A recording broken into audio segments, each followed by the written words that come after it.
It's 1992, and Nintendo are about to unveil their new, long-awaited game. And when they showed it off, the masses fell in love instantly. What exactly did they show? Yoshi in a go-kart.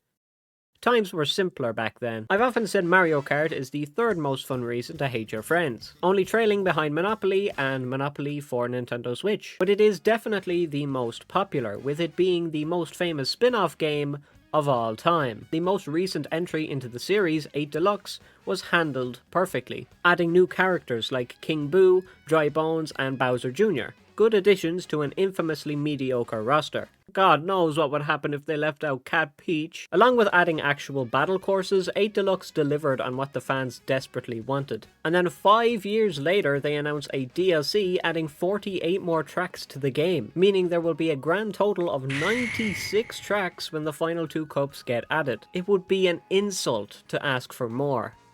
I'm gonna ask for more. Mario Kart games will always be a massive release. I would describe them as tricky to develop, mainly because of the limitations of Nintendo's consoles when it comes to the graphics. Every game reviewer's buzzword when they talk about games, because that's what's most important. I want to count the hairs on Luigi's mustache. But amazingly, Deluxe's graphics are gorgeous. I mean, even on the Wii U, the game looks stunning. In fact, it looks so good, how can Nintendo improve on it? Sure, small tweaks to shadows, skyboxes, or track details could be made, but should Mario Kart look any better than it does right now? And is Mario Kart in the middle of an identity crisis? Before I get into my very important opinion on this, I want to discuss the booster course pass for 8 Deluxe. Obviously, it's not Nintendo's finest work visually. I mean, the courses are mostly ported from the mobile game Mario Kart Tour, with little sprinkles of added polish, but they don't look as pristine as the tracks that were developed for the game. Some people hated this look, but some liked it, and thought this was what Mario games should look like. Mario games shouldn't be graphical masterpieces, the priority is that they are always designed well. And this is what I think the biggest problem with making a new game would be. Fans will be expecting a new look with a new game. Like every game prior in the series, Mario Kart games graphically outdo their respected predecessors.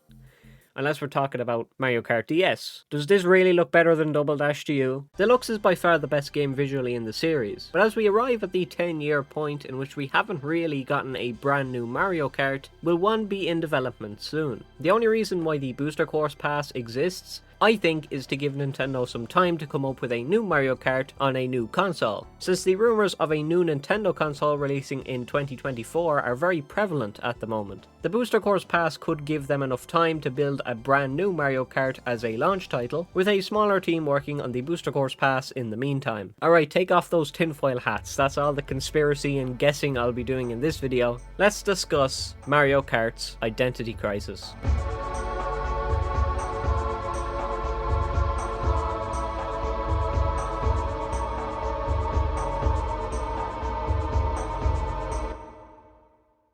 Obviously, there are other problems with a new Mario Kart game aside from the graphics. For example, a big new racing concept. If you don't know, Mario Kart's track design has been built around new features in each game since Mario Kart Wii. Wii introduced bikes which have different turning and handling. You can also pop off if you hit a wheelie. It makes you go faster and it gives you a lot of sex appeal if you're playing as Funky Kong on the Bowser bike. Mario Kart 7 introduced gliders and underwater racing. The gliders allow you to fly in the air off of a blue glide panel, and underwater racing just adds a propeller to your kart and changes the physics because you're under the water. Then Mario Kart 8 introduced gravity changes which lets you drive upside down and on walls. This, by the way, was totally ripped off of Crash Nitro Kart, which was my childhood game. I mean, even the wheels turn to the side when you do it. All of these features have been added to each new release and I think they're pretty cool.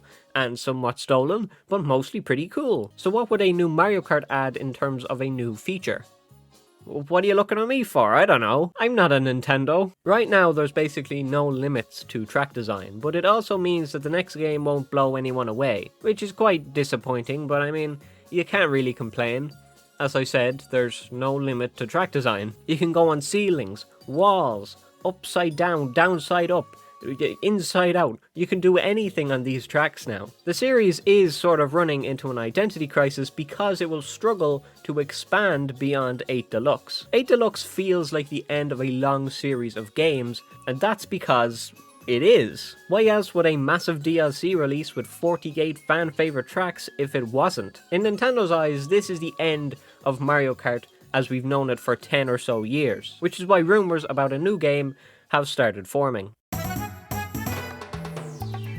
Mario Kart has always had two sides to it, the party game players and the people who sell their soul to get a good time trial. Obviously, Mario Kart games have always had an element of luck to them due to items, but this luck is what often roadblocks speedrunners and exceptional players from throughout the years, often getting unlucky items in a position that loses them time or loses them a race. Luck has been a staple of Mario Kart forever, but if you haven't noticed, Mario Kart 8 developers actually attempted to keep the game more balanced than it ever was before, including an item like the Super Horn that could destroy blue shells, giving players in first a chance of finally not getting Mario Karted on the last lap, but also adding coins in first, which would allow players behind them to use an item to possibly catch up. The coins would leave the leader with no defense, which balances out the skill level quite a bit, and it means brilliant drivers can still get hit and allow for a more even contest. And this is all because of two new items added, and in my opinion it was a very good addition. But now the game is as balanced as it ever should be. There is still skill and clever item use involved, so it never feels like someone who is completely new at the game can beat someone with over 3,000 hours. As we arrive closer to the end of the game's lifespan though,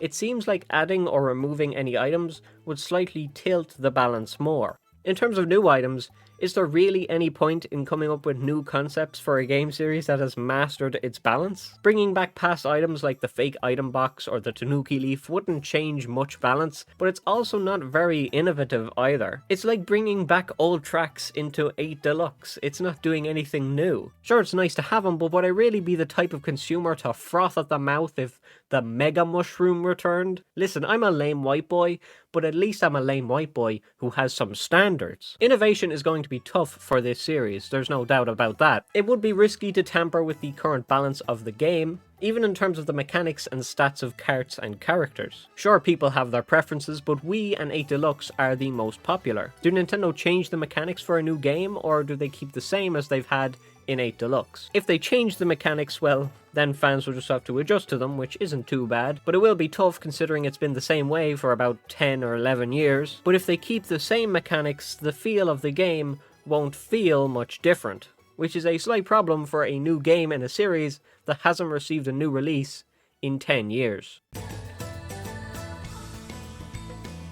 The Mario Kart series has been a staple of multiplayer video game fun since the early 90s. I should know, I wasn't born yet, but when I was born, I was introduced into the world when there were only 4 Mario Kart games, Double Dash being the most recent entry in 2003. Of course, almost every game gets a sequel or spin-off at some point, but when these titles are numbered, it causes a slight problem. Mario Kart's names over the years have gone from the frying pan into the fire, and then into the much warmer fire that is somehow hotter than the previous fire. Earlier games had subtitles like Mario Kart Super Circuit and Mario Kart Double Dash, but then the console name in the game came along. It did give the series 3 of its fan favourites, Mario Kart DS, Mario Kart Wii, and Mario Kart 64. Mario Kart 64 sort of has a combination of all of them, where it's named after the console and a number. Naming your game after the console, lazy, but effective. And then, Mario Kart 7.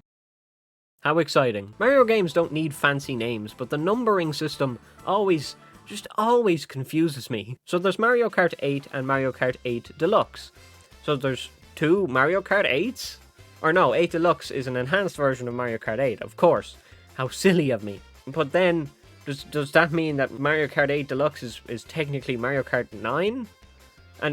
And Mario Kart Tour released on the App Store. Is that Mario Kart 10? Or is it Mario Kart 8 Deluxe? Or is that Mario Kart 9? And then Mario Kart Home Circuit released. Is that Mario Kart 9? Or is that Mario Kart 10? Or is it Mario Kart DLC? Or is it not even a Mario Kart? Or is it just a plastic toy, so it doesn't count in the name series? But it's an officially licensed Mario Kart product, so it has to fit in the series somewhere. Do they work like the arcade games, like Mario Kart GP DX, so the arcade titles don't count in the naming system? But Mario Kart Tour might, because it featured tracks in the Booster Course DLC? But does Mario Kart 8 Deluxe also count as a new Mario Kart? Okay, only one way to find out.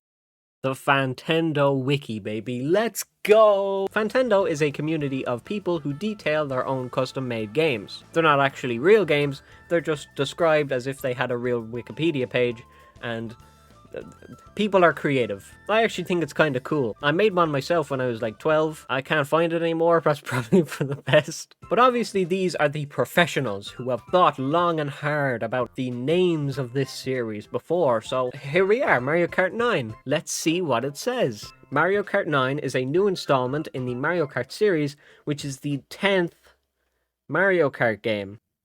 Why couldn't I have any fun hobbies like knitting? Look, Mario Kart's identity crisis is tough, okay? But I had no idea it would be this chaotic to even try and pick a name. Like, what is this malarkey? Just call it Mario Kart Donkey Kong Eats a Banana or something. Anything but a number. Just any subtitle. I held a YouTube poll that asked my subscribers what new feature would they be most excited about in a new Mario Kart game, and over 500 people voted in it, with 58% of the poll favouring new tracks. Completely original tracks are perhaps what Mario Kart is most famous for. Coconut Mall, Waluigi Pinball, and everybody's favourite, the circle with toddlers on it. Some of these tracks have gone beyond Mario Kart, appearing in memes and being mentioned in Super Smash Bros. But do you ever get the feeling that Nintendo are kind of scraping the bottom of the barrel when it comes to new track designs? Sure, Mario Kart 8 had some very impressive new designs with tracks that spiced up the setting or visuals. Tracks like Thwomp Ruins, Sweet Sweet Kingdom, Bone Dry Dunes, and Electrodrome. All of them were set in something that Mario Kart had never really seen before. There are over 100 tracks in this franchise, and almost every single one brings something fresh. However, Mario Kart 7 and 8 have seen some uninspired ideas. Rock Mountain or Alpine Pass is a fun track to play, but it's just a generic Hills Mountain based track. The same with Daisy Hills, Rosalina's Ice World, and Cheep Cheep Lagoon. These tracks have just such an uninspired setting, they're quite forgettable and not very exciting to play on. In fact, while I was writing this video, I confused Cheep Cheep Beach and Cheep Cheep Lagoon like twice. I thought they were the same track. Because Cheep Cheep Lagoon is so obviously trying to show off the water physics in this Mario Kart 7 game. It's not trying to find an identity in itself, it's trying to copy what Mario Kart DS did. Daisy Hills is actually somewhat decent, but it just feels a little bit too generic sometimes. I like the part where you fly past the windmill into the town. That's the most memorable part of the track, but like 80% of it I cannot remember at all. Rosalina's Ice World is the most generic ice track in the series, with very little actually tied to Rosalina. It's just frozen water, that's all it is. It's like Cheep Cheep Lagoon if it went through an ice age. Like, I get it. They're on a handheld and they're tracks near the start of the game, so of course they're going to be a bit samey, but it begs the question, are Nintendo running out of track ideas? This question was then pummeled into the ground and kicked in the teeth when Nintendo released Mario Kart 8. Shy Guy Falls, banger. Sunshine Airport, banger. Dolphin Shoals. Yeah, it's good. Mario Kart 8 has some excellent tracks, but there are still some not so interesting ones. Another Mario Circuit appears, as well as Twisted Mansion, which is just trying to be Luigi's Mansion so hard. Hell, this might be an unpopular opinion, but Dolphin Shoals is not a great track. Its theme is not too interesting, it's only really remembered for the big eel in the middle of it. The music kicks ass, but that's its best feature. I would have preferred a fully deep sea underwater track, instead of rising above the water to fit these dolphin rings in. Like, is it cute seeing the dolphins jump into rings? Yes, I would die happy if this was the afterlife. A constant 24/7 Mario Dolphin jumps through ring experience. But the actual majority of the track is stuff we've seen so many times. It's not forgettable, but it just doesn't stand out. Besides, it's quicker to drive past these ramps than it is to drive up them and jump through the hoops. Why is it slower? It's the only reason why the track is called Dolphin Shoals. Like, the entire point of the track is about these dolphins. This is what the track was named after. And going their way is slower. Anyway, I'm not going to sit here and tell you Nintendo's running out of track ideas. That's just simply not true. The Booster Course Pass introduced new tracks like Sky High Sunday, Merry Mountain, and Squeaky Clean Sprint. Now granted, I like none of these tracks, but they are something new. However, I do think they indicate that Nintendo are beginning to scrape the bottom of that barrel. Thematically, I like Sky High Sunday the most. Ice Cream track, hooray! It's the track design I hate the most about this one. The camera is awkward most times, the anti-grav on the steps near the beginning is so weird to drift on. The rails give you an anti-grav boost, despite no indication they do. Like, at least those little spinner tops on the track sort of have an anti-grav flow around them, a little effect that shows you if you bump into it, you'll get a little boost. These rails don't have that, and it looks so weird when you go through it, you just phase through a rail. Like, the little spinner tops you bump off of and they move you a bit to the right or left. These rails, you just drive through them. What? Grown man gets angry at rail in video game. Yeah, I know. Visually, it distracted me the first time. I even distracted when I drove into it the first time. I was expecting to be bumped to the left. I drove straight through that sucker and got a boost for it, which overall just messed me up on where I was going as well. It didn't help. Anyway, overall, yeah, I don't like it. Merry Mountain is your regular Christmas track that I'm surprised Mario Kart has never tried before. It's just so similar to other Christmas tracks though. There's nothing like Mario Karty about it. For example, it's so similar to Gingerbread Joyride from Crash Nitro Fueled. It just feels like there was less thought put into Merry Mountain. Like, the designs on the track and everything about the design of the track is just it's so boring. It's all been done before. Like, the lamps being candy canes. Like, that was done in Gingerbread Joyride and Crash Nitro Fueled. It's the exact same. In fact, I would argue Crash Nitro Fueled's Gingerbread Joyride is actually way better than Merry Mountain, just because of the small details on it. Like, the boost pads turn from green and black to white and red. For Christmas, that's the theme they're going for, and they added that to the little boost pads, and that was cute. They have unique little jellos in the crowd. Like, it's very cute. It's a very well designed track in terms of the visual aspect of it. It is uninspired too, don't get me wrong, because it is just another track that goes around gingerbread houses and stuff like that for Christmas. But it has so much more passion put into it because of the small little details. Purely the track layout for Merry Mountain is just not very interesting. Aside from the home straight, which is the best part about this track, it's the most interesting this track gets. A Squeaky Clean Sprint, it's a bathroom. This might be my least favorite track in the game. This might be my least favorite track of all time. There's secret ways which are cool, but so out of the way. Like, these type of shortcuts are not what Mario Kart games have often had. I think it's nice, but it doesn't feel much faster than the direct route that everyone goes on. There's a massive bath, dirty tubes, a big fan, a glider part that has the toilet burst push you up to a higher part of the track. Wow, this is Mario Kart? It's just a mess. The more I play it, the less I enjoy it, because it just feels like it's not a Nintendo track at all. Like, having a track with a massive toilet in it, that's something I'd expect in, like, Diddy Kong Racing, or maybe even Crash Team Racing. Not Mario Kart. I thought the standards were higher for this. I get what people who defend this track say. It's so silly and funny to drive in a bathroom. If I denied that claim, I would be a clown, because it's so stupid. And other tracks in the series aren't specific to the Mario series at all, and this is true as well. Cheeseland and Calamari Desert being major examples. However, all of these tracks were created when the series was still finding its footing. The GBA and N64 games were only the second and third games in the franchise. Mario Kart 8 Deluxe has a higher standard for its track ideas because the series had had some amazing Mario related tracks over the years. Like, driving on a cruise ship sounds interesting, but in Mario Kart, it's Daisy's cruiser, and it has a whole thing about Daisy, and it adds the personality to the track. It makes it more memorable. Driving through a mall sounds chaotic and fun, but in Mario Kart, it's a Me/Mario Sunshine themed mall, which adds so much more to it. In the Wii game, you could see your own Miis on the track. Like, that was awesome.